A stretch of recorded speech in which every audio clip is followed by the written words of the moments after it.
Good evening friends, this is Akash Mule. Once again आपका मेरे YouTube channel learn next nursing में स्वागत है। तो चलिए, कल हमने जो ओल्ड डीएचएस का पेपर है उसके 50 एमसीक्यूज़ लिए थे। अभी हम जो बचे हुए 50 एमसीक्यूज़ वो लेते, क्योंकि इसके पहले डीएचएस का जो ये पेपर था वो 100 एमसीक्यूज़ का आता था, और अभी भी शायद 100 का ही आता है डीएचएस का। अभी डीएमईआर का भी इस तरीके से हो गया है, तो यही हम इसी ऐसा ही पेपर समझ के चलते हैं कि ऐसा एक्सपेक्टेड है पेपर आ सकता है इस रिलेटेड एमसीक्यूज़। तो काइंडली आप अच्छे से समझ लीजिए कि एमसीक्यूज़ कैसे पूछे जाते हैं और आंसर्स कैसे दिए जाते हैं। ओके, होप सो ये वीडियो अगर आपके लिए हेल्पफुल होता है, मददगार होता है, तो काइंडली इसको शेयर करिए, लाइक करिए और मेरे चैनल को सब्सक्राइब कर लेना। ओके, और बेल आइकॉन को भी दबा दीजिए, ताकि टिल द एग्ज़ाम मैं रोज़ यहाँ पे 50 एमसीक्यूज़ या पुराने डीएचएस डीएमईआर के पेपर लेके आऊँगा। तो आप जैसे ही बेल आइकॉन को दबाओगे तो आपको नोटिफिकेशन मिल जाएगा, अदरवाइज़ आपको नोटिफिकेशन नहीं मिलेगा। ठीक है, तो चलिए शुरू करते हैं। हम लोग 51 से शुरू करेंगे हम। So first MCQ, a skin graft that is taken from another portion of the patient own body. Patient के एनी अदर जो भी बॉडी से हम लोग खुद का ही एक पोर्शन ले रहे हैं स्किन ग्राफ्ट के लिए, उसको हम क्या बोलते हैं? Okay, allograft, xenograft, autograft, mammograft. पहले तो हम समझ लेते हैं कि एलोग्राफ्ट किसको बोलते हैं, जीनोग्राफ्ट किसको बोलते हैं, ऑटोग्राफ्ट किसको बोलते हैं। ओके, देखिए क्लासिफिकेशन ऑफ ग्राफ्ट में ऑटोग्राफ्ट यानी a tissue transfer from one part of the body to another same person में। ओके, सेम पर्सन में। सो ऑटोग्राफ्ट ये हो गया। होमोग्राफ्ट, एलोग्राफ्ट यानी क्या होता है? Tissue transferred from a genetically different individual of the same species. Okay, genetically different. Okay, समझ में आ गया। होमोग्राफ्ट, एलोग्राफ्ट यानी क्या होता है? You can go with brother और सिस्टर। ओके, क्लोज रिलेटिव का, पेशेंट खुद का नहीं किसी और का, रिलेटिव का ले सकता है। बेसिकली सबसे पहले तो ब्रदर एंड सिस्टर, उसके बाद फ्रेंड्स एंड उधर जा सकते हैं। What is xenograft? जीनोग्राफ्ट यानी graft transferred from the individual one species to the individual, basically human to animal. Okay, यहाँ पे एनिमल का हम लोग पिग का लेते हैं, क्योंकि जो पिग की स्किन है, पिग की स्किन सेम रहती है ह्यूमन की स्किन की तरह का। ओके, सो ये क्वेश्चन का आंसर क्या रहेगा फिर? सो आंसर क्या रहेगा इसका आंसर जाएगा autograft. Okay, autograft is the right answer for this question. Okay, autograft right. Second, lack of oxygen in the blood stream. Blood stream में लैक ऑफ ऑक्सीजन का मतलब क्या होता है? ओके, अब lack of O2 in blood, इसको हम बोलते हैं, क्या बोलते हैं हम? तो anoxemia is the right answer for this question. Lack of O2 in blood, okay, arterial blood और एनी इसमें ब्लड फ्लूइड में O2 की कमतरता, उसको हम एनोक्सीमिया बोलते हैं। Then go with hypoxemia. Hypoxemia means भी सेम ही होता है, that is decrease O2 in blood. Okay, what is hypoxia? Hypoxia का मतलब होता है decrease O2 in tissue. Okay, tissue में O2 की कमतरता, उसको हाइपोक्सिया बोलते हैं। Cyanosis, bluish discolouration of the skin.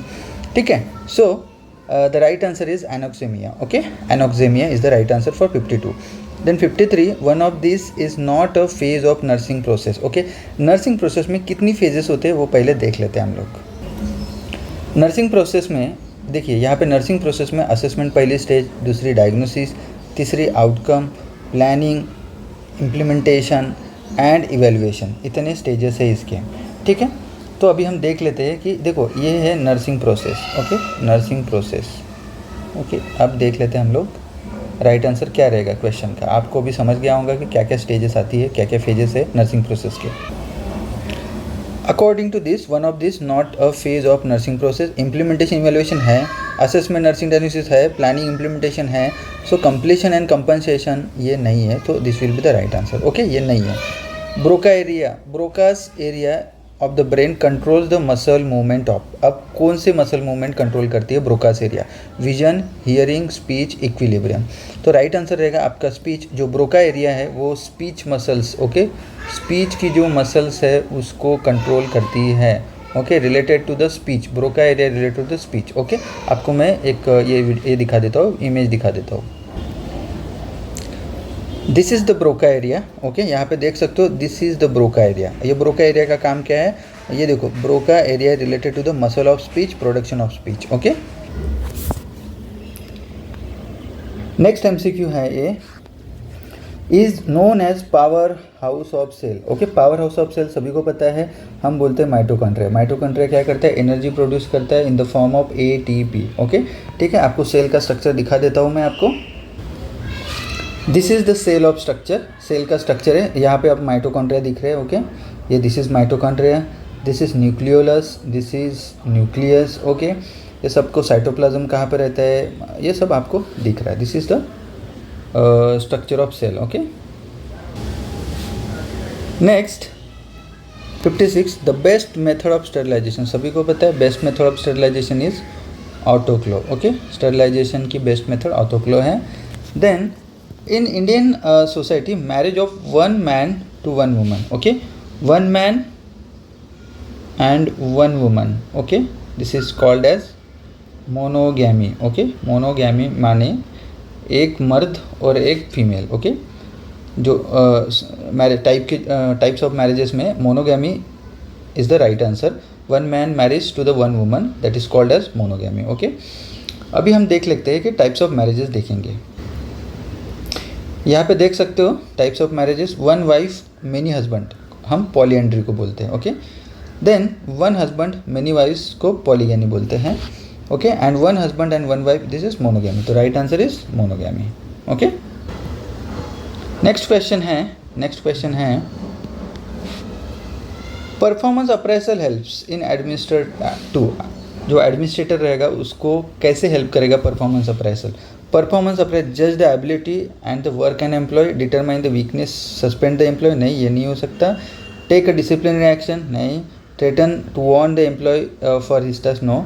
तो जो परफॉर्मेंस अप्रेजल से वी कैन, जो एडमिनिस्ट्रेटर रहेगा वो जज करेगा उसके वर्क को, ability and work of the employ. Okay, so performance appraisal it's very good, very important appraisal.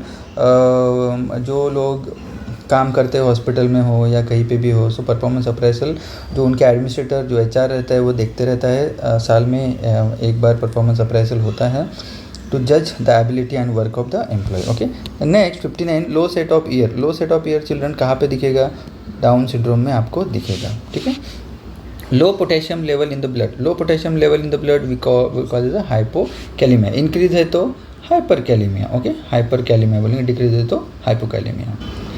अभी यहाँ पे हमारे नॉन नर्सिंग के क्वेश्चन शुरू हो जाते हैं। Select the suitable article. अभी आर्टिकल का क्वेश्चन है sun rise in the east. Sun नहीं बोलते, एंड भी नहीं बोलते, तो we go with the sun rises in the east, no article नहीं। हाँ, देन नेक्स्ट यूज प्रिपोजिशंस। अब प्रिपोजिशंस हमको यूज़ करना है। He lives my house.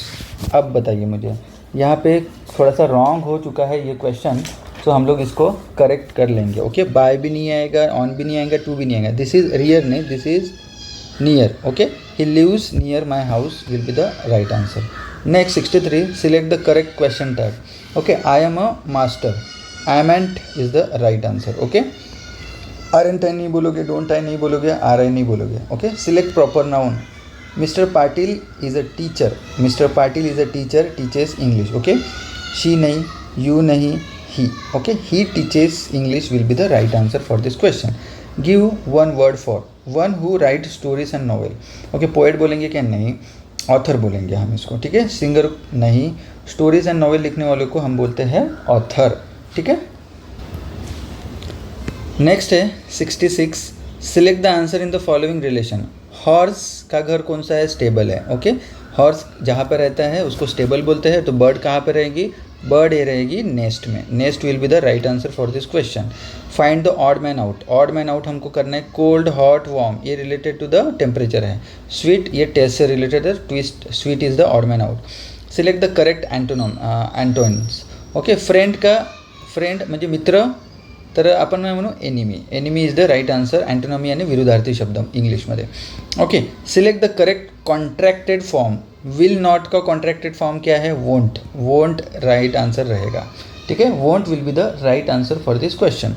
Next, which day comes before. Sunday के पहले कौन सा आता है, सभी को पता है सैटरडे के बाद ही संडे आता है, संडे के पहले सैटरडे आता है, संडे के बाद मंडे आता है. ठीक आहे, तो Saturday will be right answer. Gujarat राज्याची राजधानी, गुजरातची राजधानी काय आहे सगळ्यांना माहिती आहे, Gandhinagar is the right answer. Okay. क्षेत्रफळाच्या दृष्टीने भारताच्या दुसऱ्या क्रमांकाचे राज्य, क्षेत्रफळ. ओके, क्षेत्रफळाच्या दृष्टीने भारतातील दुसऱ्या क्रमांकाचे राज्य आहे मध्य प्रदेश. पहिला आहे फर्स्ट राजस्थान. ओके, दुसरा काय आहे मध्य प्रदेश, लक्षात ठेवा. ओके, सॉरी राजस्थान नाही, Uttar Pradesh is a first क्षेत्रफळाच्या दृष्टिकोनातून. ओके, तो इथे मध्य प्रदेश राईट आन्सर येईल. ओके.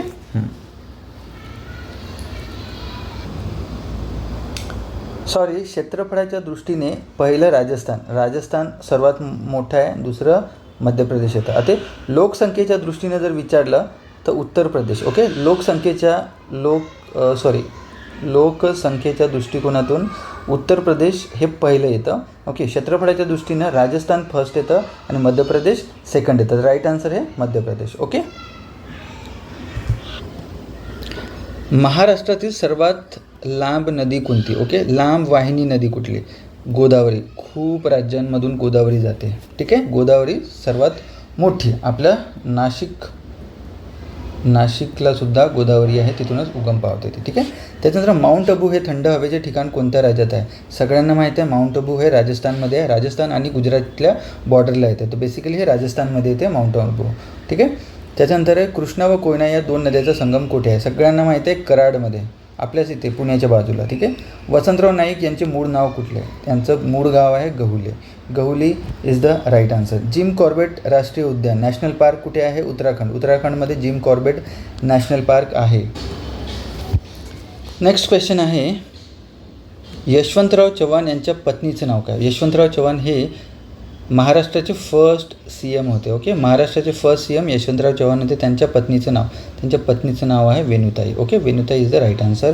भारताचा पहिला कृत्रिम उपग्रह हे आर्यभट्ट होता, सगळ्यांना माहिती आहे. भारतातील पहिला चंद्रवीर नील आर्मस्ट्रॉंग यांचे जगातील पहिला चंद्रवीर नील आर्मस्ट्रॉंग यांचे निधन कोणत्या वर्षी झाले. 2012मध्ये त्यांची डेथ झाली. महाराष्ट्रात एकूण जिल्हा परिषद किती आहे. त्यावेळेच्या नुसार 33 होत्या, ॲट प्रेझेंटली 34 जिल्हा परिषदा आहेत महाराष्ट्रामध्ये. ओके, भारताचा दुसऱ्या क्रमांकाचा सर्वोच्च नागरी पुरस्कार कुठला. ओके,